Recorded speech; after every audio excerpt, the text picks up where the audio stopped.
I felt sick at my daughter's perfect Christmas dinner and went to the kitchen for water.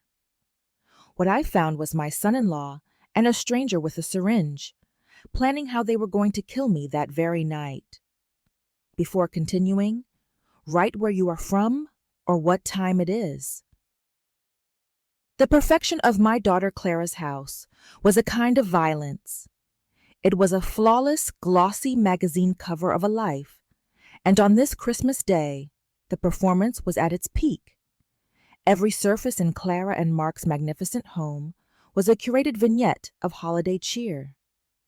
A towering tree, decorated in a severe theme of white and silver, stood sentinel in the two-story living room.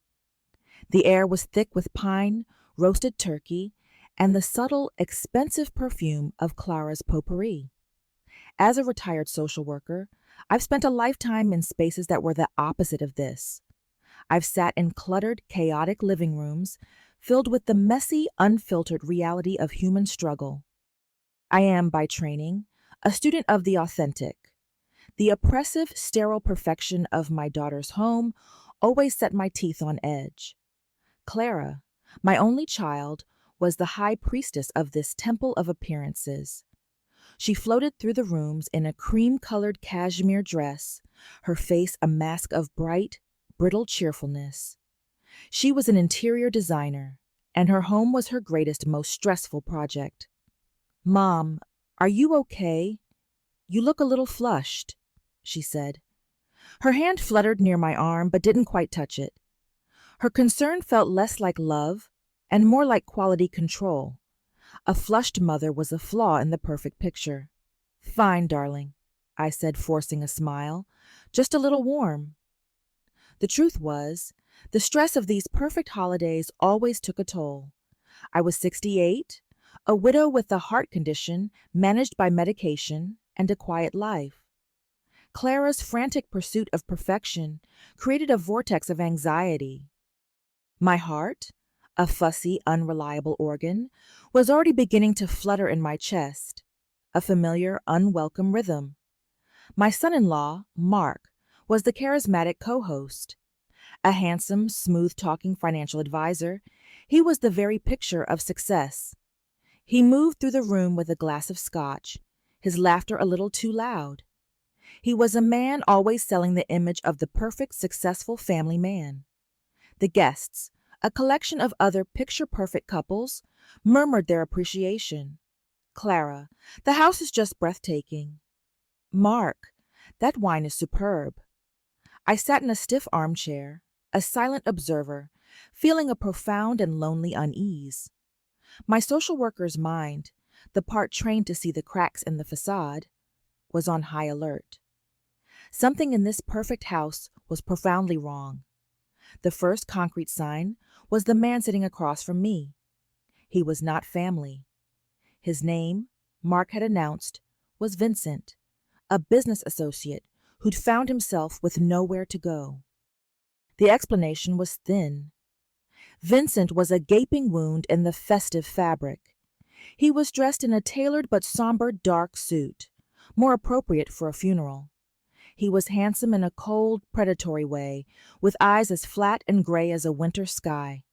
He did not smile. He sat with a coiled, unnerving stillness, a black hole of energy in a room trying so hard to be bright. His presence cast a palpable chill. He was a shark in a swimming pool, and everyone seemed to understand that. Everyone, that is, except my daughter. In her pursuit of perfection, Clara seemed unwilling to see the wrongness of his presence. "So, Vincent, what is it you do exactly?" she'd asked. He responded with one clipped non-answer. "Investments." But it was his interaction with Mark that was most telling. Mark, usually so confident, was a nervous, sweating wreck. His smile was a tight, strained grimace. His hand trembled when he reached for his wine. He kept shooting, terrified, sidelong glances at Vincent, like a schoolboy checking for a feared headmaster. Vincent seemed to take a cruel pleasure in it. He would hold Mark's gaze too long, a small, cold smirk playing on his lips. He was not a guest. He was a warden. And my son-in-law was his prisoner. My professional radar, tuned to the power dynamics of abuse and coercion, was screaming. This was a predator and his prey. As dinner progressed, the silent, invisible war escalated. The tension was a thick, suffocating thing. With every minute, Mark's composure crumbled. A sheen of sweat glistened on his forehead. He kept loosening his silk tie as if it were a noose. The stress began to work on me physically. The flutter in my chest started up, like a trapped bird beating its wings against my ribs. A wave of dizziness washed over me. The glittering dining room seemed to sway. A cold nausea crept up from my stomach. I took a sip of my wine, refilled by Mark just moments before, hoping to calm myself. The wine tasted strange, sharp, slightly bitter. I pushed the glass away, my nausea intensifying. I knew these symptoms. They were the warning signs. I needed to get away, to take my medication. I placed my napkin on the table. "If you'll excuse me," I said, my voice weaker than I liked. "I'm not feeling well. I just need a glass of water." Clara looked at me, a flash of pure annoyance in her eyes. My illness was an unplanned improvisation. "Mom, are you okay?"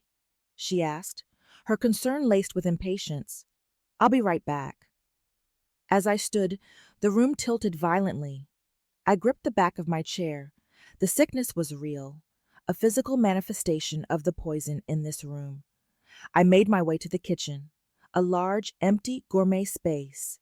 It seemed like the perfect sanctuary. As I walked, I fumbled in my bag, my fingers finding the small silver pillbox that was my constant companion.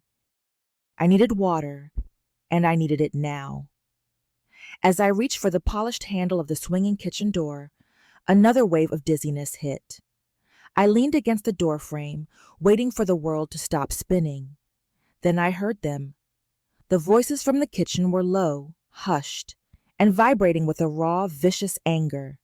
It was Mark and Vincent. "I can't, Vincent," Mark was pleading, his voice a thin, terrified whimper. "I won't. You can't ask me to do this." "I am not asking you," Vincent's voice replied, a cold, sibilant hiss. "I am telling you, you are out of time. You are out of options." I froze, my ear close to the crack.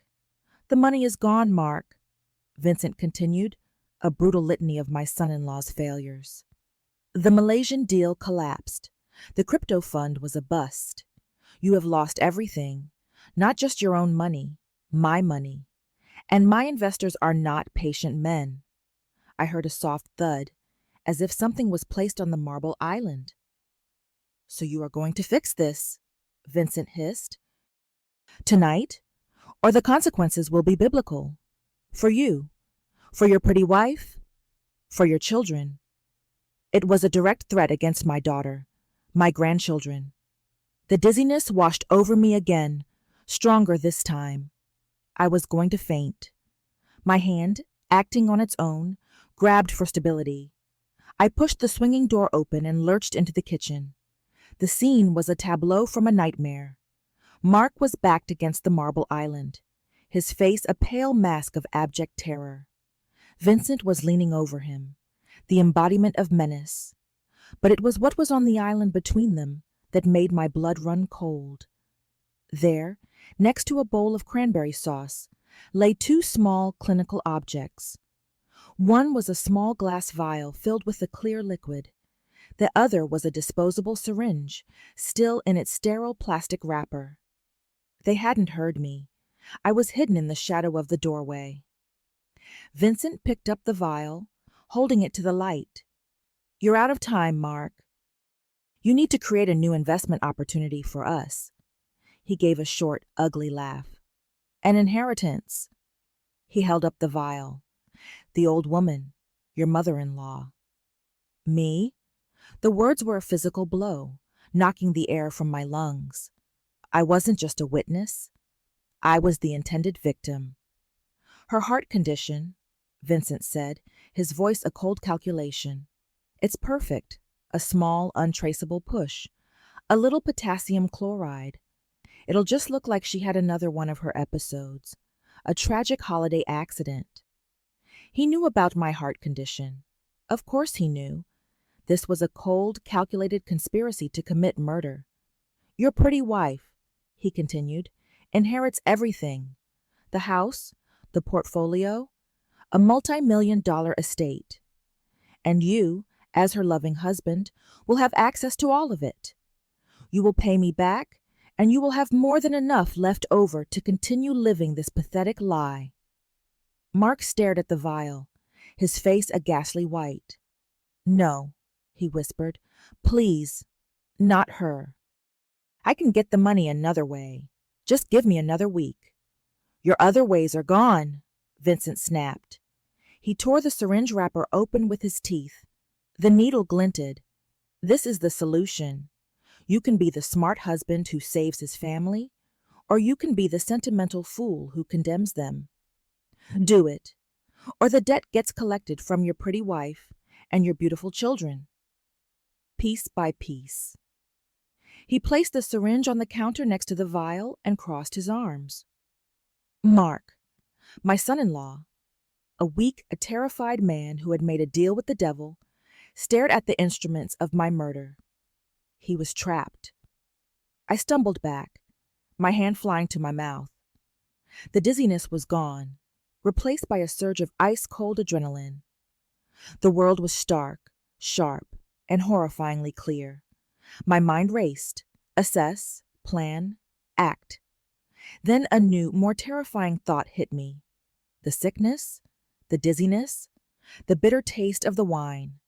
My God, had they already started? Was that first bitter sip the opening move? A smaller dose to trigger my symptoms? To make the fatal episode seem plausible?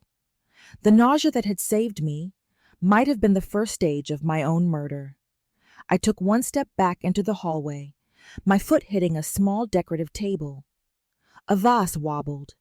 It crashed to the hardwood floor, shattering the silence of the house. The voices in the kitchen stopped. Dead silence. Then the sound of fast, heavy footsteps. The kitchen door flew open, slamming against the wall. Mark and Vincent stood there, their faces masks of shock and fury. They saw me. They knew I had heard everything. The hallway shrunk. The air crackled. Mark's face, moments ago a mask of terror, hardened into something I had never seen before. Cold, desperate calculation. He was the family antagonist, revealed. The man I thought was a victim was just a cornered rat, and cornered rats are the most dangerous. Vincent, the enabler, moved first. He was across the hall in 2 strides. His hand clamped over my mouth before I could scream, the smell of scotch and something metallic filling my senses. His other arm wrapped around my waist like a band of steel, lifting me off my feet. She heard it all, Mark, Vincent hissed, his eyes burning with fury. All of it. Get her to the guest room, now, Mark ordered. His voice wasn't a whimper anymore. It was a command. He was in charge of this. This was his plan Vincent was enforcing. My social worker training screamed at me.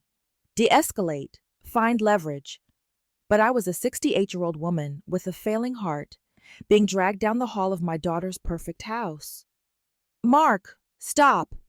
I tried to scream, the sound muffled against Vincent's palm. Mark, we can fix this. Don't do this. He didn't even look at me. He was already moving back toward the dining room, smoothing his hair. I'll handle Clara and the guests. Keep her quiet. And get her phone. They bundled me into the small guest bedroom at the front of the house. The room I had thought of as a sanctuary was now my prison.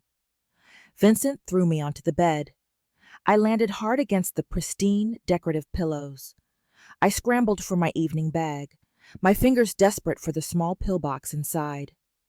My heart was hammering, a painful, irregular drumbeat.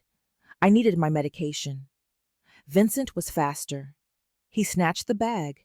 He ripped it open, his thick fingers pulling out my cell phone, and the small silver pill box. He looked at the pills, then at me, a cold understanding in his eyes. "Well, look at this," he murmured, shaking the box. "A built-in excuse. Mark was right. It is perfect." He pocketed the pillbox, my lifeline. "You can't," I gasped, the adrenaline turning to ice. "I need those." My heart. "You should have stayed at the table, Ilara," he said. He walked to the door. "Vincent, wait. Mark is just using you." "He's weak," I tried, grasping for any psychological foothold. "When this goes wrong, he will feed you to the wolves to save himself. I know men like him." He paused, his hand on the knob, and gave me that cold, dead smile. "He is weak. That's why he needs me. And that's why he'll pay me very well when he has your estate." He stepped out and closed the door. The old-fashioned brass lock clicked shut from the outside. I heard the grinding final sound of a key. I lunged at the door, pounding on the solid wood. "Clara! Clara, help me! He's locked me in! Clara!" It was useless. The music from the living room, the polite murmur of the party, swallowed my voice. I was trapped. My phone was gone. My medication was gone. The flutter in my chest was no longer a flutter. It was a heavy, painful thud.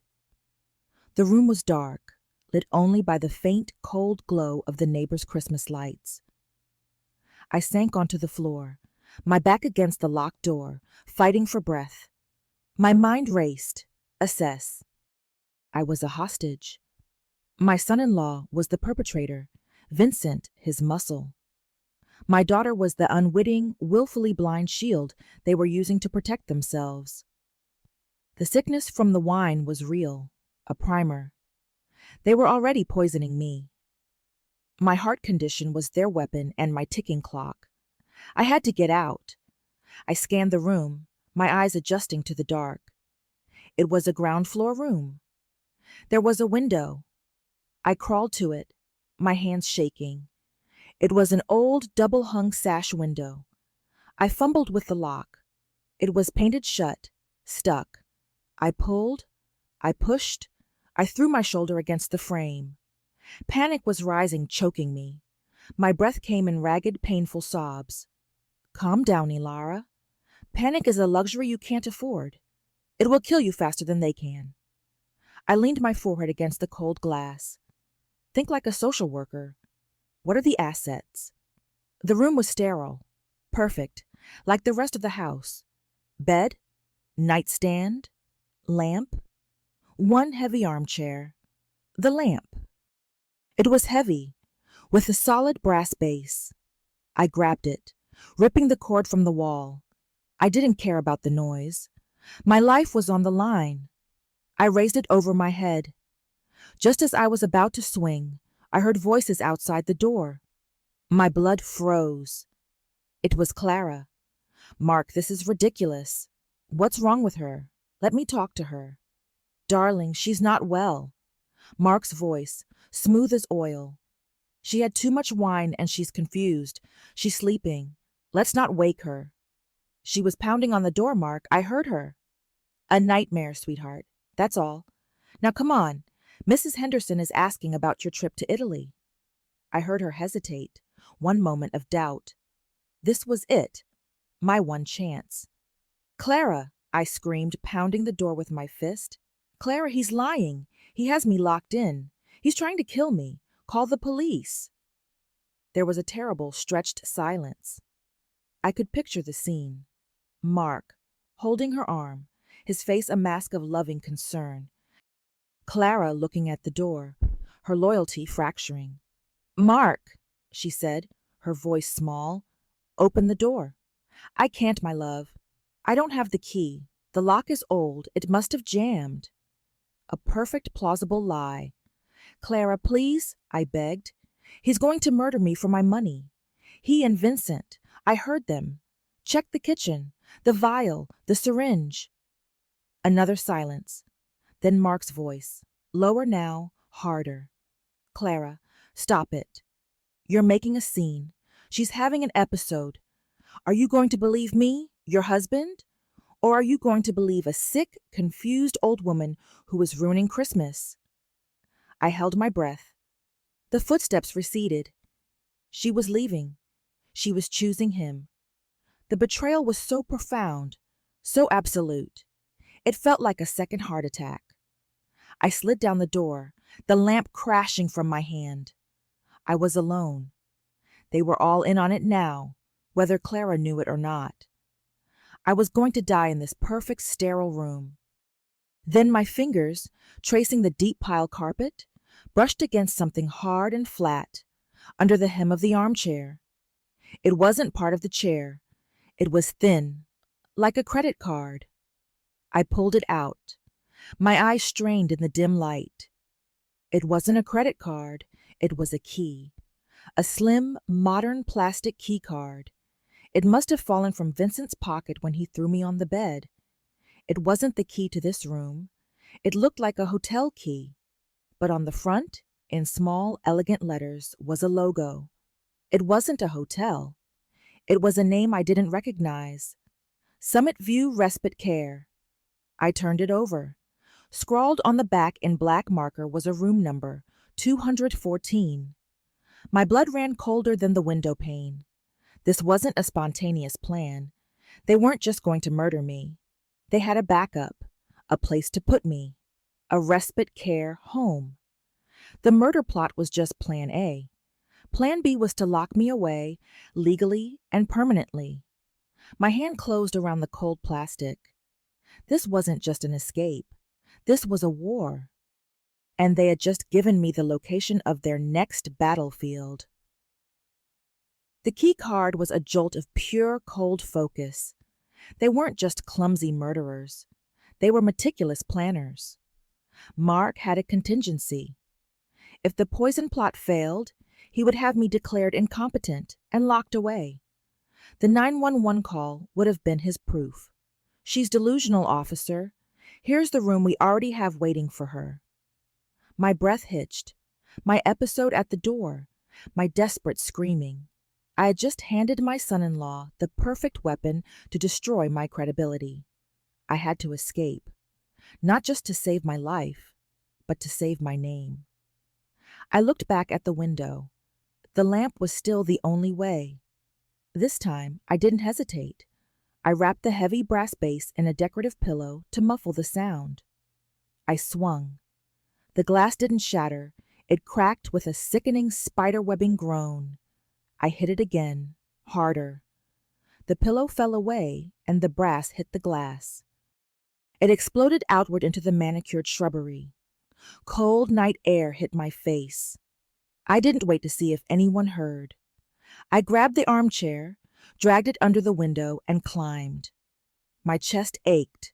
My knees screamed in protest. I tore my dress on the jagged glass as I tumbled out, landing hard on the soft mulch. For a second, I just lay there, gasping, the smell of pine and damp earth in my nostrils. I was out. I scrambled to my feet and ran. I didn't run to the street. I ran to the shadows, along the side of the house, staying deep in the darkness of the property line. My social worker training had taught me one thing. The predictable path is the enemy.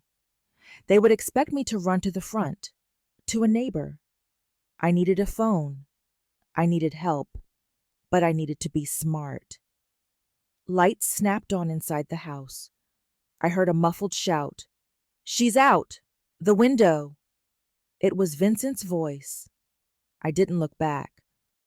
I plunged through the hedge separating Mark's property from his neighbor's, the branches scratching my face and arms.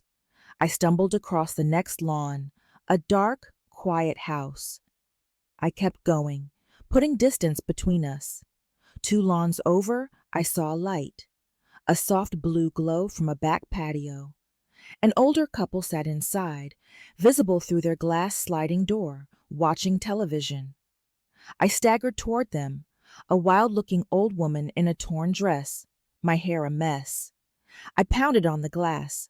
The man, startled, jumped up. He opened the door a crack. "Can I help you, ma'am?"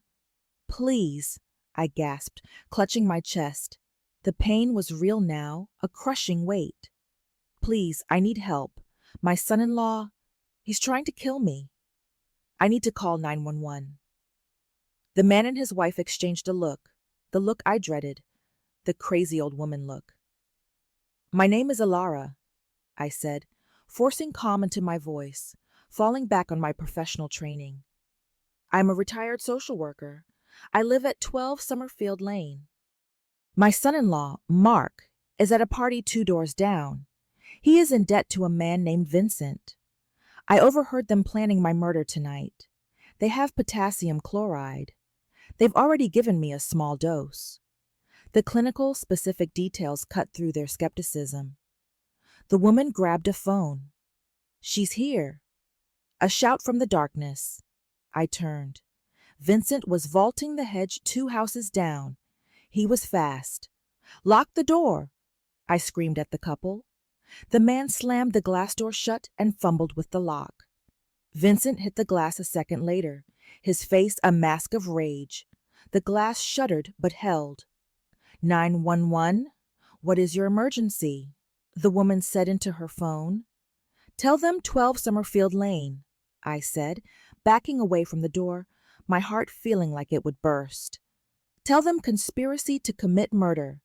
The suspect is Mark. He has an accomplice, Vincent. He is armed with a syringe and poison. Tell them my name is Alara. I have a heart condition, and they have my medication.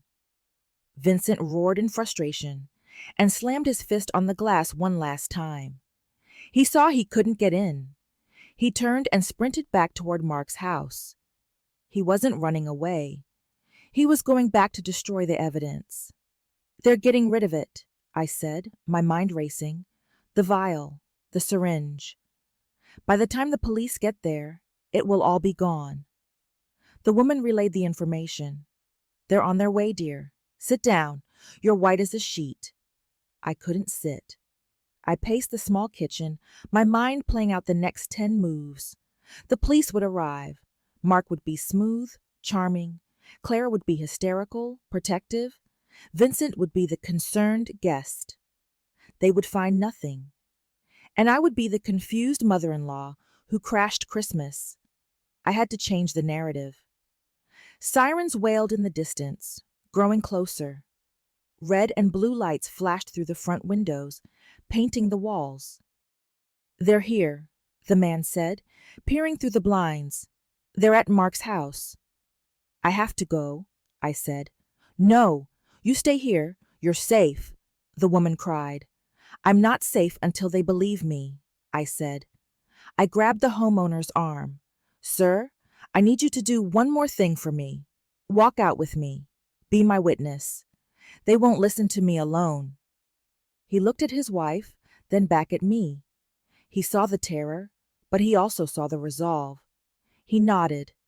I walked out the neighbor's front door, flanked by the homeowner. The street was a chaotic swirl of light. 2 police cars were parked haphazardly in front of Mark's perfect house. Clara was on the lawn, weeping. Mark had his arm around her, speaking to an officer with a look of practiced, profound concern. Vincent stood on the porch, arms crossed, the picture of a neutral observer. The performance was already in full swing. I stepped into the flashing lights. Officer, I called out, my voice clear and strong. Mark's head snapped toward me. His mask of concern didn't slip. It tightened. He had to play the part of the relieved son-in-law, even as his eyes promised murder. Mom! Oh, thank God! He shouted, starting toward me. We were so worried. You ran off. I put my hand up, a gesture that stopped him cold. Officer, I said, walking directly to the cop he'd been speaking to. My name is Alara. I'm the one who was threatened tonight. Ma'am, we're getting a lot of conflicting reports, the officer said, his eyes wary. Your son-in-law says you're not well, that you've been confused. I'm not confused, I said, my voice cutting through the noise. I'm a social worker. I am trained in crisis assessment, And I'm telling you that my son-in-law, Mark, and that man on the porch, Vincent, conspired to murder me tonight with an injection of potassium chloride to steal my estate. I overheard the entire plan. Clara let out a wail. Mom, stop. You're lying. Why are you doing this? Ask him, officer, I said, pointing at Mark. Ask him where the vial and the syringe are, the ones they had in the kitchen. Ask him why Vincent was holding me prisoner in the guest room. Mark laughed, a short, ugly bark of disbelief. Officer, this is insane. A vial? What is she talking about? She's delirious. Look at her. I was a mess. My dress was torn. My arms were bleeding from the hedge. I looked crazy. We searched the kitchen, ma'am, the other officer said, walking over. There's nothing there. No vial, no syringe. Of course there wasn't. Vincent had gotten rid of it. Mark's face was a perfect portrait of sorrowful pity. See? She's hallucinating. My wife, Clara, she's an interior designer. We were just having a Christmas party. My mother-in-law has a heart condition, and she mixed her pills with wine. She's been paranoid all night. The police looked at me, then at Mark, then at my weeping daughter. Their expressions shifted from investigation to social work. They believed him. My credibility was gone. I had no proof. No, I whispered, shaking my head. The cold was seeping in. I was losing.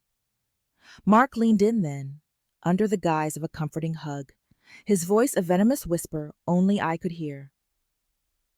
You should have stayed in the guest room, Alara. Now it gets so much harder for you. He pulled back, his face all concern. Officer, please. She needs help. She needs to be somewhere safe. The officer nodded slowly, his hand moving toward his radio. Ma'am, we're going to have some paramedics check you out, just to be safe. They thought I was the patient. Mark had won. He has a key, I said, my voice flat, almost defeated. The officers paused. What's that, ma'am? I pulled the plastic key card from my pocket. I held it up. The flashing lights caught the logo. Summit View Respite Care, room 214. Mark's face, for the first time, went absolutely white. He lost control of the mask. I had him. Why, Mark? I asked, my voice ringing out in the sudden silence. Why does my son-in-law have a key to a nursing home with a room number on it in his pocket on Christmas Day? The key card hung in the air between us, a small piece of plastic that had just detonated the entire scene. Mark's mask of concern didn't just slip, it shattered. For 1 second, I saw pure, unadulterated hatred in his eyes. He recovered instantly, but the mask was cracked. I don't know what that is, he stammered. She must have found that. It's not mine. It fell out of Vincent's pocket, I said, turning to the officers. His accomplice, the man on the porch, the man who locked me in the bedroom, the man who had my heart medication. The first officer looked from the key to Vincent. Vincent, who had been a statue of casual indifference, now looked coiled, ready to bolt. Sir, the officer said to Vincent, I'm going to need you to come down here and talk to us. This is harassment, Vincent growled, but he started down the steps, his hands visible. Mark, what is that? Clara whispered, her voice trembling. She wasn't wailing anymore. She was staring at the key card. Mark, why do you have that? I told you I don't. Mark snapped, his voice too sharp. He turned on me. She's trying to poison you against me, Clara. After everything I've done for this family, she's senile. She's planted it. But the narrative had shifted. The police were no longer humoring a confused old woman. They were investigating a credible threat. This key card is evidence, I said to the lead officer. I believe my son-in-law intended to have me committed tonight after his first plan to murder me failed. This was his backup, to get control of my estate. My God, the neighbor who had walked over with me whispered, "Ma'am, that's a very serious accusation," the officer said, but he was looking at Mark. "And it's true," I said. "Search their phones. You'll find the debts. You'll find the wire transfers to Vincent. You'll find the research on potassium chloride. You'll find the reservation at Summit View." Mark's face was pale. He was trapped. He saw the doubt in the officer's eyes. He saw the new, terrifying suspicion in his own wife's. He had to pivot. He had to regain control of the narrative, and he did it by escalating. This was his midpoint reversal. "You want to know the truth, officer?" Mark said, his voice suddenly full of a terrible righteous anger. He lunged, but not at me. He grabbed Clara's arm. "This was her idea," he roared, pointing at his wife. Clara gasped, her face draining of all color. "Mark, what are you saying?" She couldn't stand it any more. Mark shouted, his eyes wild. Her mother, controlling everything, always judging, always looking down on us. She was terrified Elara would cut her out of the will. She's the one who found Vincent. She's the one who wanted her mother gone. It was a brilliant, monstrous move. A lie so profound, so devastating, it sucked all the air from the street. Clara just stared at him, her mouth open in a silent scream. "That's a lie," I shouted. "Is it?" Mark sneered at me. Ask her. Ask her how many times she said, "I wish she would just leave us alone." Ask her how many times she complained that you still treat her like a child, that you hold the money over her head. He was using their private marital spats as a weapon. He was painting my daughter as a greedy, patricidal monster to save his own skin. "Clara," the officer said, his voice gentle. "Clara, is any of that true?" Clara looked at her husband, the man she had loved, the man who had just fed her to the wolves. She looked at me, the mother she had abandoned at the door, and she broke. He said we were in trouble," she whispered, tears streaming down her face. "He said we would lose the house. He said you wouldn't help us. He said you thought we were failures." "So you decided to kill her for it?" the officer pressed. "No," she screamed, ripping her arm from Mark's grasp. "No, I never. He told me he had a plan to get a loan. He said Vincent was an investor. He said the key card. He said it was for a conference." "She's lying to protect herself," Mark shouted. "Shut up, sir," the officer commanded. He turned to his partner. "Cuff him and him." Vincent didn't resist. He just gave Mark a look of pure, cold contempt. The look of an enabler who had just been betrayed by his weak, stupid boss. Mark fought. "You can't. I'm the victim here. She's a manipulative old woman, and she's a crazy, greedy—" The officer subdued him and forced his hands behind his back.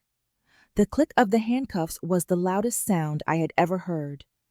It was over, or so I thought. Clara was on her knees on the lawn, sobbing. Not for her husband, but for the complete and total implosion of her life. The perfect house, the perfect family, the perfect lie.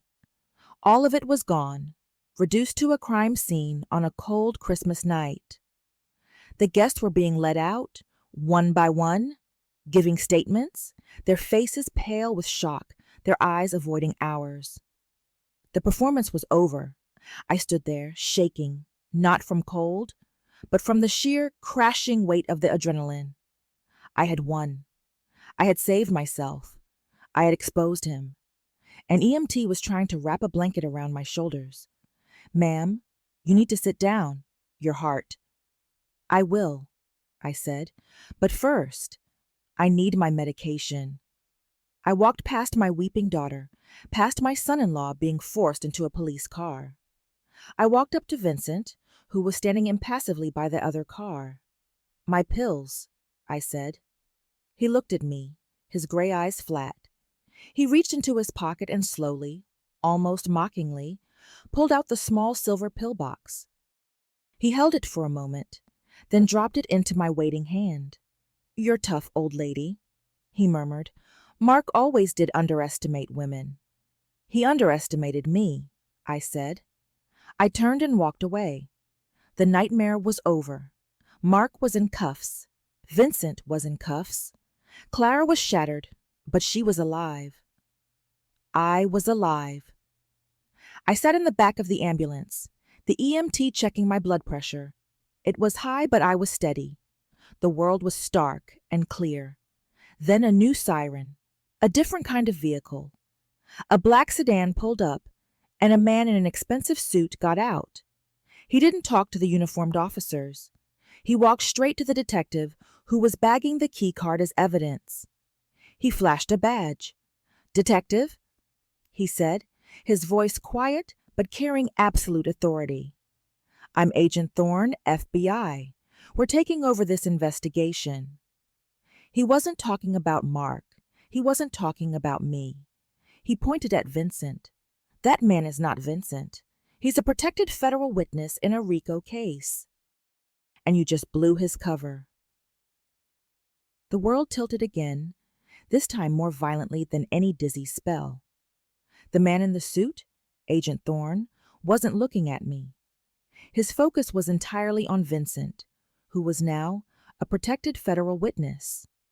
"What did you say?" the lead detective asked, his voice sharp. "My witness has been compromised," Thorne said, his voice clipped and furious.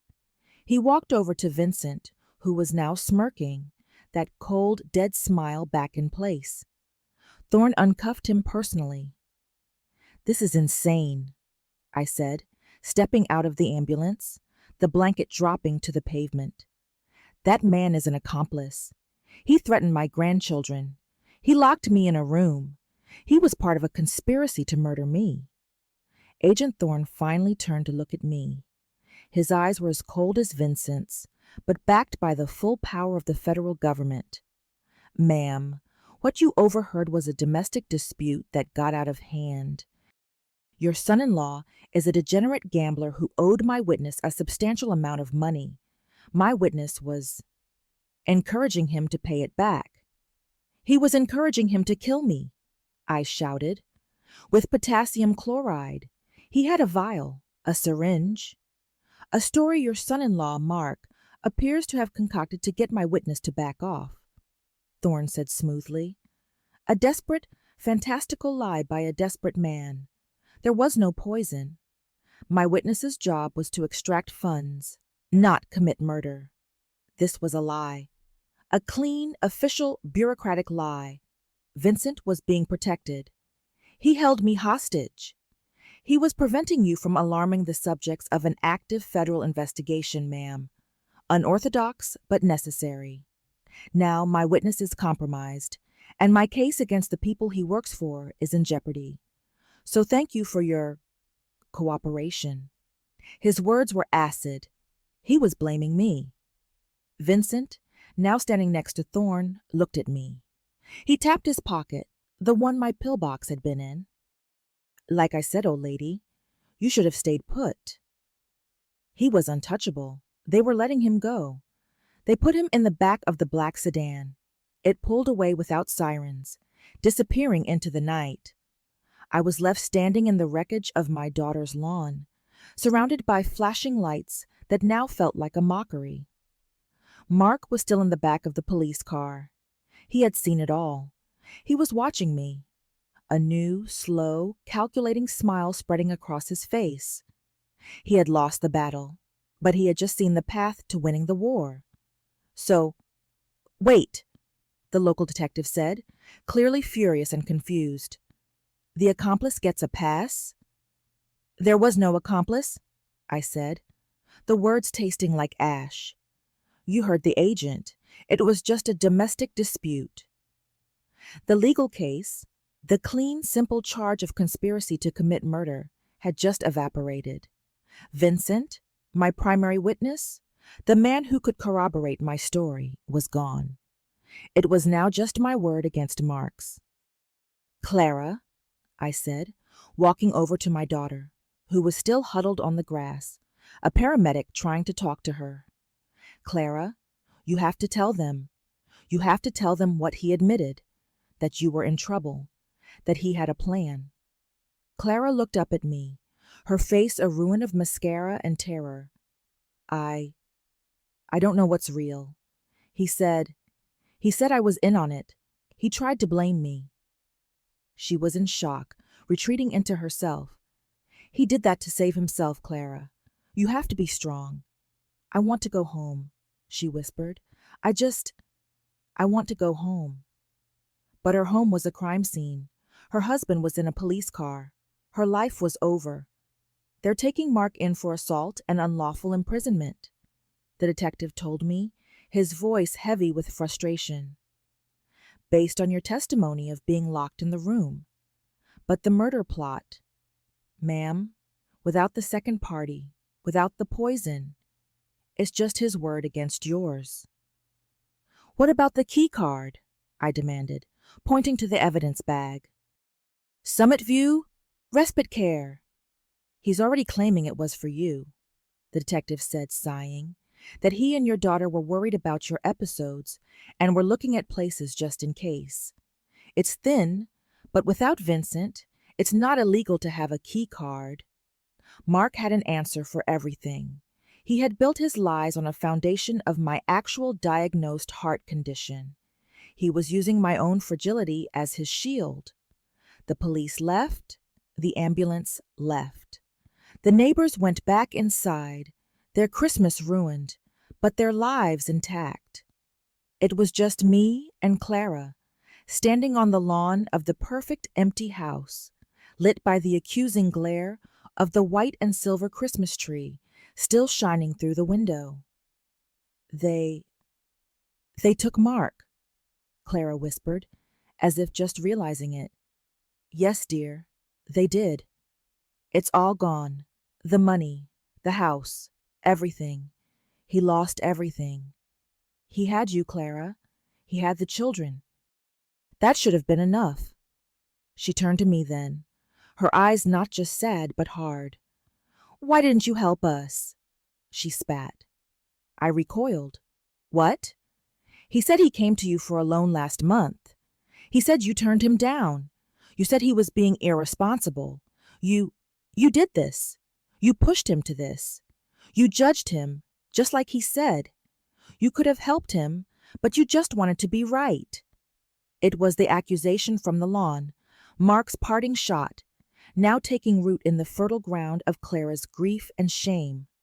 She couldn't blame the husband she had chosen, so she was blaming the mother who had survived. Clara, that's not... Just go, she whispered, turning away from me. Just leave me alone. She walked like a zombie back into the house, the scene of her own life's destruction. She didn't look back. I was alone on the street. I had survived my own murder plot. I had faced down my son-in-law and his violent enabler. And I had lost everything. My daughter hated me. The man who tried to kill me was going to get a slap on the wrist. The man who held me hostage was free. I stood there for a long time. The cold was brutal, but I didn't feel it. I felt a cold, hard resolve settling in my chest, more solid than any fear. The police thought this was over. The FBI thought this was contained. Mark thought he was going to get away with it. They were all wrong. My social worker training wasn't just for de-escalation. It was for high-risk, intractable cases. It was for navigating corrupt, broken systems. They thought I was a confused old woman. They thought I was a victim. It was time to remind them what a lifetime of fighting impossible battles looks like. Mark was in jail, but he would be out on bail by morning.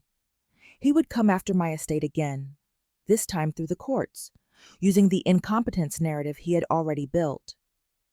I pulled out my phone, my real phone, which the EMT had retrieved from my bag. I had one call to make. Sarah, I said when my lawyer finally picked up. It's Alara. I need you to file an emergency injunction against Mark first thing in the morning, and I need you to hire the best private investigator you know. I don't care what it costs. I want everything on my son-in-law. I want the gambling debts. I want the shell corporations. And I want to know who Agent Thorne and the FBI are really protecting. My war was just beginning. The next 48 hours were a blur of sterile rooms and legal jargon. Mark was out on bail, just as I'd predicted. The charges were flimsy: unlawful imprisonment and a minor assault charge from when Vincent grabbed me. The conspiracy to commit murder charge was dead on arrival, just my hysterical word against his. Mark and Clara weren't staying at the house. They had retreated to a hotel, courtesy of Mark's parents, who had flown in and were now painting me as a vindictive, unstable mother-in-law trying to destroy her daughter's marriage. The narrative was set. I was the villain. I was in my own home, a place that suddenly felt too quiet. But I wasn't idle. I was on the phone with Sarah, my lawyer. "He's already filed, Alara," Sarah said, her voice tight with anger. "An emergency petition for conservatorship. He's citing the 911 call. He's citing the delusions at the scene. He's claiming you're a danger to yourself and that he, as your loving son-in-law, needs to take control of your assets to protect you." "He's not just protecting them," I said, my voice cold. "He's trying to steal them. The hearing is when?" "Next week."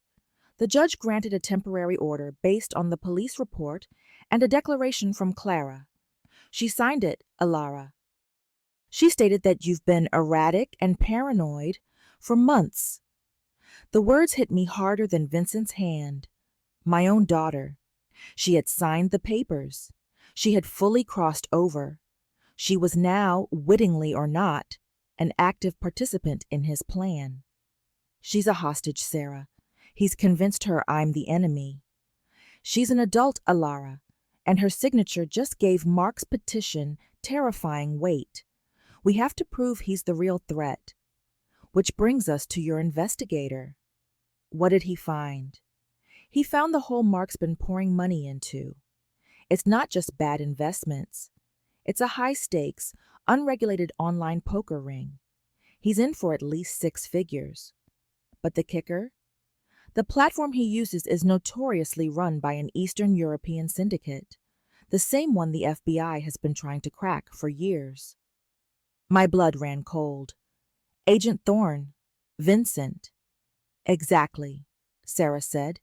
"Vincent wasn't just a witness. He was deep undercover, posing as a loan shark for that exact syndicate. Your son-in-law wasn't just in debt to a man. He was in debt to a global criminal organization. Vincent was his handler, trying to flip him. And I blew his cover. You blew his cover, and the FBI is furious. They don't care about your attempted murder, Alara. They care about their multi-year, multi-million-dollar RICO case. They're protecting Vincent to save their case, which means he's gone. We can't get to him. So Mark wins?" I felt a surge of despair. He uses a federal investigation as a shield while he steals my life. Not if we can prove his intent. The investigator found something else. Mark didn't just look at Summit View Respite Care. He paid a visit 2 weeks ago, and he put down a $5,000 non-refundable deposit to hold room 214. There it was. The artifact. The proof. "He paid for the room before Christmas," I whispered. "He was going to put me there regardless." The episode at the party was just his excuse to accelerate the plan. This is our leverage, Alara. This proves premeditation. It's not a concerned son-in-law. It's a predator building a cage for his victim. I can use this in the hearing. "No," I said, a new plan clicking into place. My old social worker instincts were firing.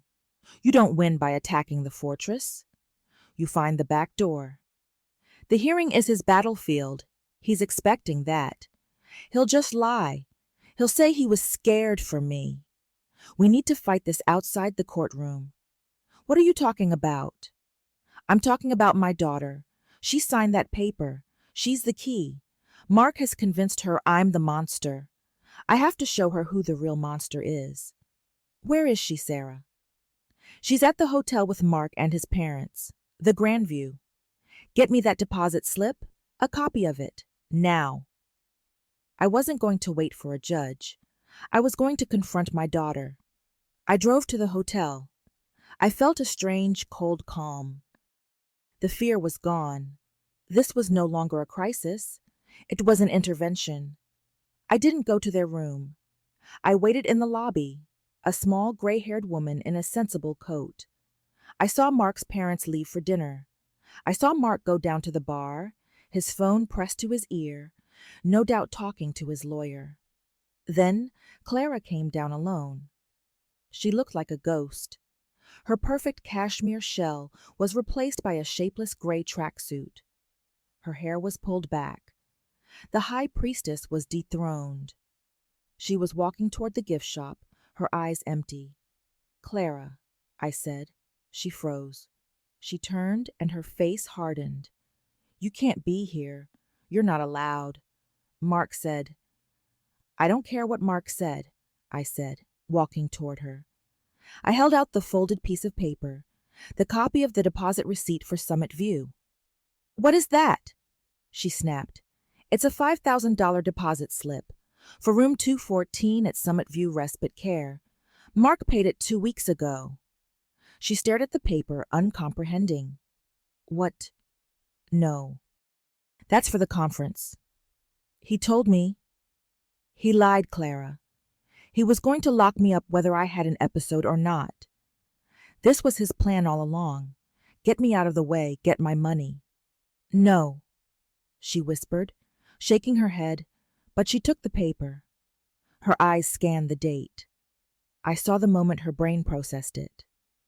The date. 2 weeks ago. "He told me," she stammered. "He said he was worried about you, that you seemed frail. He said he was just looking, in case you ever needed it." "Does that look like just looking, Clara? He paid a deposit. He booked the room. He was going to put me in that place, take my money, and leave me there to rot. The poison was just a shortcut." She looked up from the paper, her eyes wide with a new, dawning horror. The lie she had been telling herself was crumbling. "And the money he lost?" I said, pressing the advantage. "He was in debt to a violent criminal syndicate. The man you knew as Vincent? He was part of it. Mark didn't just risk your house, Clara. He risked your life. He risked the children's lives." "No. No. Yes. He was going to let them kill me to pay his gambling debts. When I survived, he threw you to the wolves to save himself. He told the police you were the mastermind. He is having his lawyer declare me insane so he can steal my estate. How many more people does he have to destroy before you see him for who he is?" She was hyperventilating, backing away, the paper clutched in her hand. "He loves me," she whispered, the words a desperate prayer. He loves me. He loves your inheritance, Clara, and he will destroy you to get it." "Stop it," she screamed, her voice cracking. She threw the paper at me. "Lies. It's all lies. You're trying to ruin me. You've always hated him." She turned and ran back toward the elevator, sobbing. I had failed. I had shown her the proof, and she had rejected it. She had made her choice. I stood in the lobby, defeated. Mark had won. He had brainwashed her so completely that even documented proof was just a lie. I walked back to my car, the cold seeping into my bones. I had one card left to play, the hearing, but I knew it was hopeless. It would be my word against the testimony of my concerned son-in-law and my heartbroken daughter. I was going to lose. My phone buzzed. It was an unknown number. I answered it. "Hello? Elara?" The voice was low, urgent and familiar. My blood stopped. It was Vincent. "I'm not supposed to be doing this," he said, his voice a gravelly whisper. "Thorne would have my head. But I don't like loose ends. And I don't like Mark." "What do you want?" I breathed. "I want you to know that I'm gone. The feds are moving me tonight. You'll never see me again. But Mark, he's not just a gambler. He's a rat. He was trying to sell me out to a rival crew to clear his debt. He's dumber than he looks." "That doesn't help me," I said bitterly. "You're gone. He's here. He's taking everything from me." "Maybe," Vincent said, "but he's sloppy. When he knew you heard us in the kitchen, he panicked. He grabbed the vial and the syringe and ran to his study. They're not there." The police looked. "Of course they're not there," he sneered. "Look in his desk. In the den. There's a false bottom in the top right drawer. He thinks he's so smart. He hid it there, the whole kit. He was probably going to use it later when things cooled down." My heart hammered. The evidence. The real evidence. It was still there. "Why are you telling me this?" "Because Mark tried to pin it all on me. Then he tried to pin it on his wife. The man has no code. He deserves what he gets. And besides, I figure I owe you for taking my key card. That was sloppy of me." The line clicked. He was gone. I stood by my car, the world spinning. The evidence that could destroy Mark and save my life was sitting in that house, in that desk. But I was the one person who could never get to it. If I set one foot on that property, Mark would have me arrested for trespassing. He had me perfectly, completely checkmated. I was checkmated. I had the knowledge, but no path to the evidence. The house at 12 Summerfield Lane was a fortress, and I was locked out. If I called the police, they would laugh. "The federal witness you blew the cover of called you? Ma'am, you really do need help." I drove home, my mind a blank wall of frustration. The conservatorship hearing was in 3 days. Mark would win. He would gain control of my assets. He would move me to Summit View. And then, with no one to stop him, he would find a way to finish the job. The vial in his desk was his insurance policy. I sat in my own cluttered, messy living room, the antithesis of Clara's sterile prison. My eyes landed on the mantel, on a photo of Clara at her college graduation. Bright, ambitious, so full of promise. Before Mark. Before the perfect, oppressive life she had built. "He loves me," she had whispered, a desperate prayer. She was the only one who could get in that house. But she was the one person who would never believe me. I had tried logic. I had tried evidence. Both had failed. My training came back to me. When the subject is in denial, you don't attack the denial. You attack the foundation it's built on. Clara's denial was built on one single belief, that Mark loved her and that I was the enemy. I had to use his weapon against him. I had to use the lie. I picked up my phone. I didn't call Sarah. I didn't call the police. I called Clara. She picked up on the 5th ring, her voice thick and angry. "What do you want? I told you to leave me alone." "You're right," I said. That stopped her. "What?" "You're right, Clara. I'm sorry." I let my voice break. I let the vulnerability in. I pushed him. I pushed you. I was so angry I wasn't thinking. I don't want to lose you.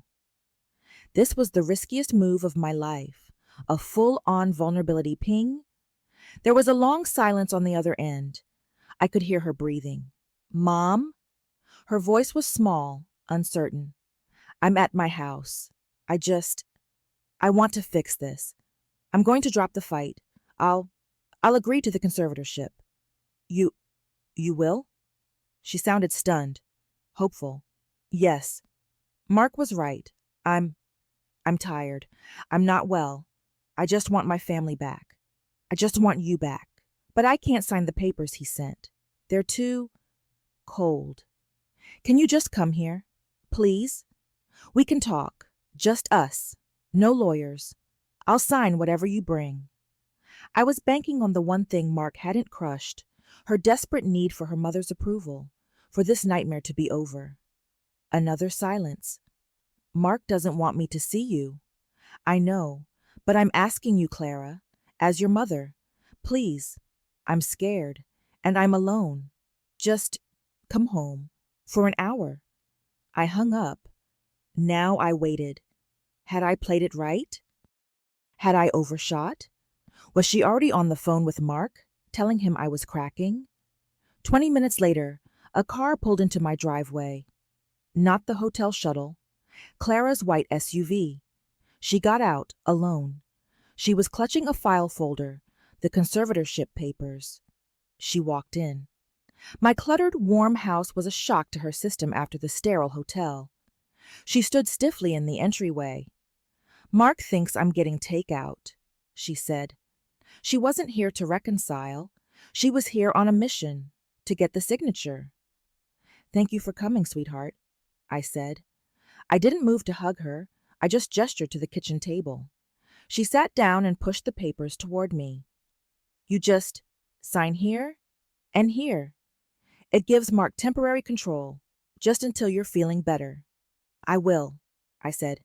I just need one thing first. Her eyes narrowed. Mom, you promised. I know, and I will, but I need you to do something for me. Not for me. For you. I slid my car keys across the table. What is this? I need you to go to your house, right now. Mark thinks you're out. The house is empty. Go home? Why? Because I need you to get something for me, from Mark's desk. Her face slammed shut. No, I knew it. This was a trick. You're trying to get me to steal for you, to build your case. No, Clara. I'm trying to save your life. I leaned forward. You believe him. I accept that. You believe I'm crazy, and he's the loving husband. I accept that. So if I'm wrong, what I'm about to say won't matter. It will be the ramblings of a crazy old woman. But if I'm right, you need to know. Know what? Go to his study. Open the top right-hand drawer of his desk. There's a false bottom. Push on the back right corner. It will pop up. I want you to look inside and tell me what you see. A false bottom? You're insane.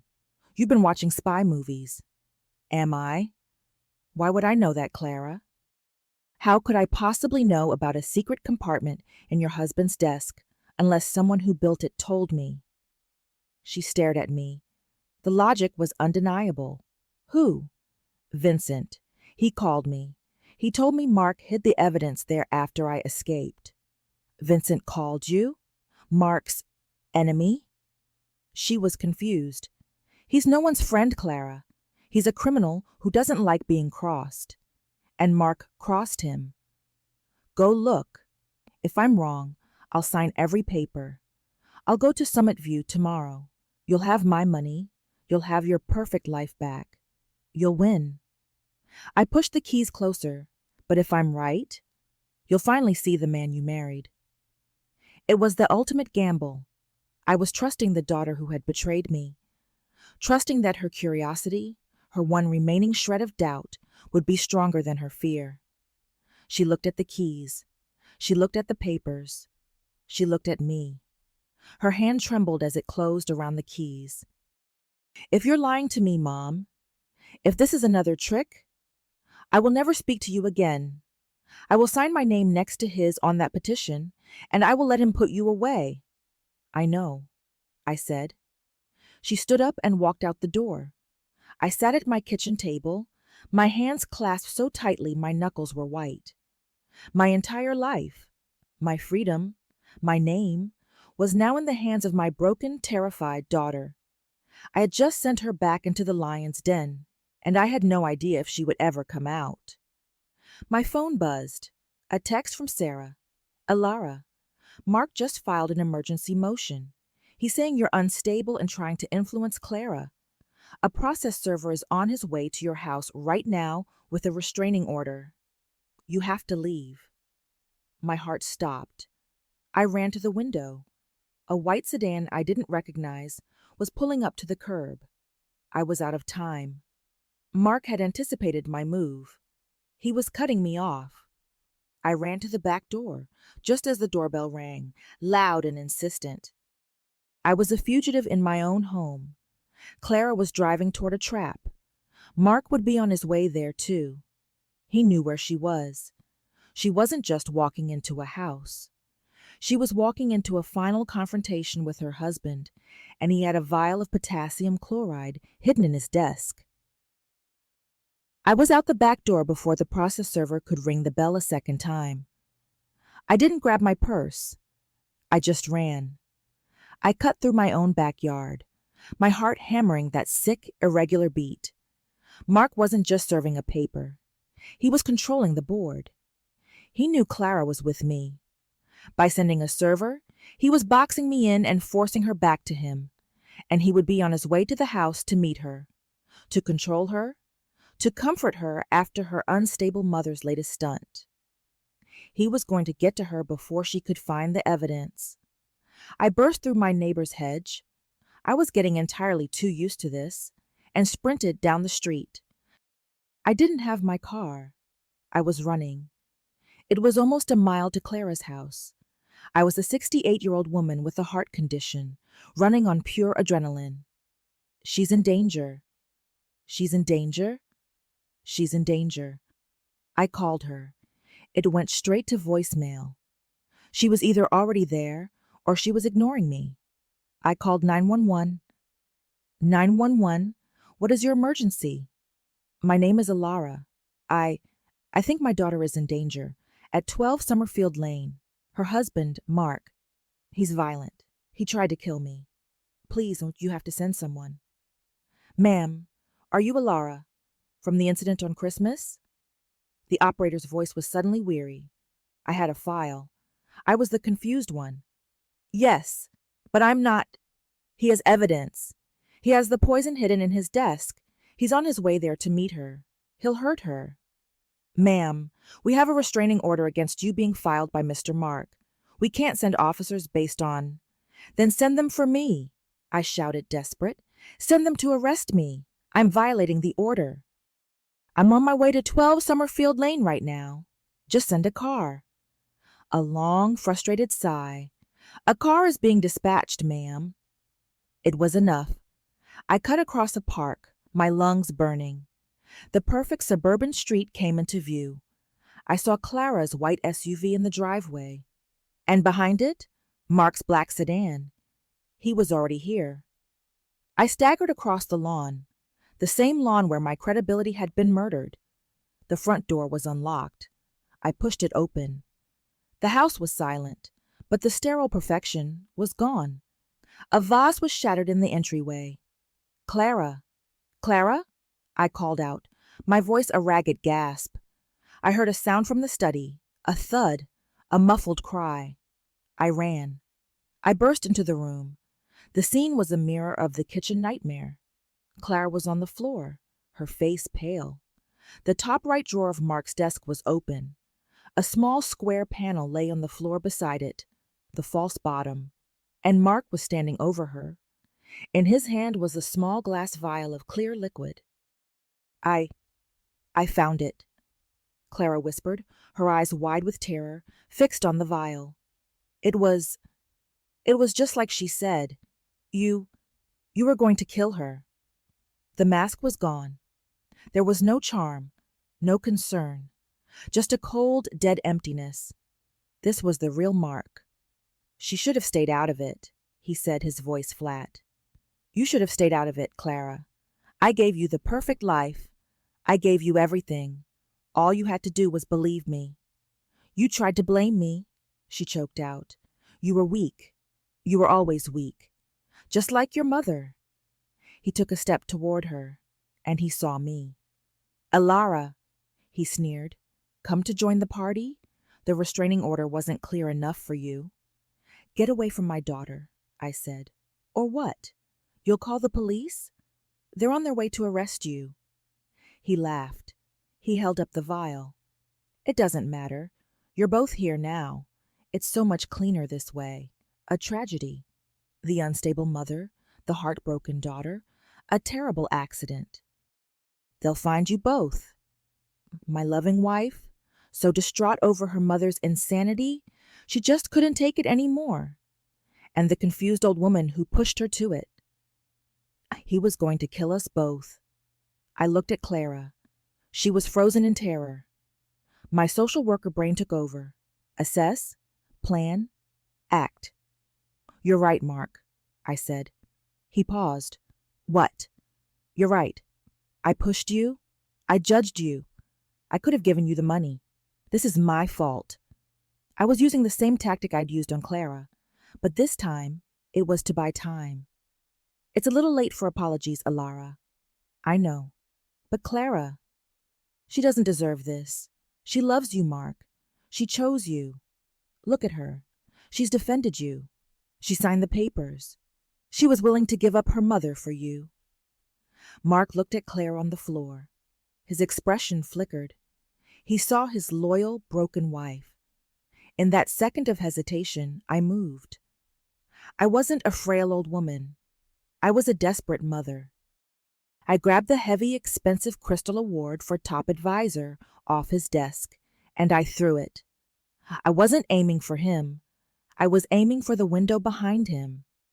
The crystal hit the plate glass. It didn't shatter. It crashed. The sound of the breaking window was like a bomb going off. Mark roared in surprise. He lunged for me. But I wasn't his target. I was the distraction. As he came for me, Clara, my broken, terrified daughter, acted. She grabbed the heavy desk chair and shoved it, hard, into the back of his knees. Mark's legs buckled. He went down, sprawling. The vial flew from his hand, skittering across the polished hardwood floor and coming to rest under the bookshelf. He scrambled for it. But I was already between him and it. He looked up at me, his face a mask of pure rage. He lunged, grabbing my throat. You ruined everything." His hands squeezed. Black spots danced in my vision. My heart, my fussy, unreliable heart, felt like it was going to explode. Then I heard the sirens. Close. Very close. Mark heard them too. His grip faltered. Red and blue lights flooded the room. The front door burst open. "Police! Show me your hands." Mark was still on his knees, his hands on my throat. He looked at the police in the doorway. He looked at Clara. He looked at me. It was over. The lie had finally, completely collapsed. He let go. I fell to the floor, gasping, my hand clutching my chest. Clara didn't hesitate. She pointed at the vial under the bookshelf. "There!" she screamed, her voice raw. "There! That's the poison. He was going to kill us both." The flashing lights were no longer a mockery. They were a rescue. The perfect sterile study was a scene of utter chaos. Mark was on the floor, hands cuffed behind his back. The same officers from Christmas night were staring at the small glass vial the detective was carefully bagging as evidence. "Potassium chloride," I gasped from the floor, my voice a raw whisper. "He was going to stage a murder-suicide." My heart. Her grief. The lead detective looked at Mark, then at me. "I believe you, ma'am," he said, his voice grim. "I believe you now." Mark wasn't speaking. He wasn't charming or angry. He was just empty. The puppet master with his strings cut. As they hauled him to his feet, he looked at Clara, not with hatred, not with love, with nothing. He had gambled everything, and he had lost. Clara was huddled in the corner, shaking. She was in shock, but she was alive, and she was free. The monstrous lie she had built her life around had been excised. They took Mark away. This time, there would be no bail. The evidence was concrete. The vial. The false-bottomed desk. My testimony. and most importantly, Clara's testimony. The estranged daughter who had been defending him was now his chief accuser. I was taken to the hospital. This time, it wasn't a suggestion. My heart had taken a beating. I spent 3 days in the cardiac ward, a quiet, beige room that felt like a palace. Sarah, my lawyer, visited on day 2. "It's done, Elara," she said, her voice soft. "The conservatorship petition is withdrawn. The restraining order is void. He's been charged with 2 counts of attempted murder, kidnapping, and a dozen fraud charges the DA is having a field day with. He's never getting out." And Vincent? Gone. Vanished back into the federal system. Thorne's case is probably dead, which is why he's not protecting Mark anymore. You won, Elara. I had won, but it felt heavy. "Clara?" I asked. Sarah's face softened. "She lost the house. The bank has already seized it. The accounts are frozen. She and the children are with Mark's parents for now. She's lost everything." "She lost a lie," I said. "That's not the same as losing everything." She left. I lay in the quiet room. I was safe. My estate was safe. My name was safe. But the victory was bittersweet. I had saved my life at the cost of my daughter's. On the 3rd day, there was a light knock on my door. Clara stood there. She wasn't wearing cashmere or a tracksuit. She was in jeans and a simple sweater. She looked thin, exhausted, and older. We just looked at each other for a full minute. They're moving to Ohio," she said, her voice quiet. "Mark's parents. They're taking the kids. They've been very kind." "And you?" I asked. "I'm going with them. For now. To get the kids settled. To figure things out." She wouldn't meet my eye. "Clara," I said. She finally looked at me. Her eyes were full of a terrible raw shame. "I signed the papers, Mom. He told me you were lying, and I believed him. He was going to kill you, and I was helping him. You were his victim too, Clara. He built a cage for you just as surely as he built one for me." "But I knew," she whispered, and the tears finally came. Somewhere deep down, I knew it was all fake. The house, the money, the perfect life. I knew he was weak, but I wanted the picture to be real so badly. I wanted it to be real. "I know," I said. It was all I could say. She took a ragged breath. I'm so sorry, Mom. I'm so sorry." "I know, sweetheart." She stood there for another moment, 2 strangers separated by a chasm of lies and betrayal. Then she took one step and another, and she sat on the edge of my hospital bed. She leaned forward, and she put her head on my shoulder, and she wept. She cried for her lost life, for her broken children, for her monstrous husband. I put my arm around her. It was stiff and awkward. It wasn't forgiveness. It wasn't absolution. It was just a start. 6 months later, I was in my own living room. The house was a mess. Toys were scattered across the floor. Half-eaten snacks were on the coffee table. My grandchildren were shouting in the backyard, playing in a small inflatable pool. Clara was in the kitchen, on the phone. She was taking online classes, recertifying her design license. She was living with me, in her old childhood bedroom. It was not a perfect life. It was cluttered and chaotic and loud. She came out, holding a glass of iced tea. "The kids are soaked, and Liam just tracked mud onto the rug you just had cleaned." "It's just a rug, sweetheart," I said, looking out the window at the screaming, happy children. She sat down next to me on the old, comfortable sofa. She was still fragile. She was still healing.